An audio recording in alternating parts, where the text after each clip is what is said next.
मनसे रायगड जिल्हा उपाध्यक्षपदी दिलीप पाटील यांची निवड. पक्षप्रमुख राजसाहेब ठाकरे यांच्या हस्ते नियुक्तीपत्र. महाराष्ट्र नवनिर्माण सेनेचे पक्षप्रमुख राज ठाकरे यांनी रायगड जिल्हा उपाध्यक्षपदी दिलीप पाटील यांची नियुक्ती केली. मुंबईत राज ठाकरे यांच्या हस्ते दिलीप पाटील यांना नियुक्तीपत्र प्रदान करण्यात आलं.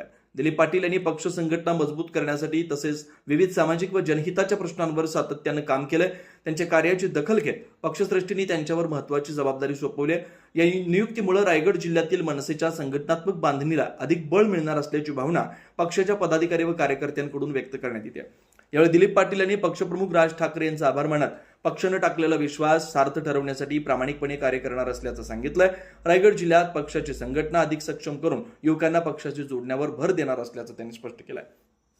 यावेळी मनसे रायगड जिल्हा अध्यक्ष बाळाशेठ म्हात्रे, महिला जिल्हा अध्यक्षा छायाताई शिंदे, जिल्हा सचिव पंकज शाह, महिला उपजिल्हा अध्यक्षा हर्षदा पाटील, रमेश पाटील, चिन्मय पाटील, यश पाटील, राजू पाटील, हरेश म्हात्रे, रोशन घरत, हिरामन घरत आदी पदाधिकारी कार्यकर्ते उपस्थित होते. दिलीप पाटील यांच्या निवडीबद्दल रायगड जिल्ह्यातील मनसे पदाधिकारी, कार्यकर्ते तसेच विविध क्षेत्रातील मान्यवरांकडून त्यांचं अभिनंदन करण्यात येत आहे. मराठी चॅनलचं पेन प्रतिनिधी किरण बांधनकर.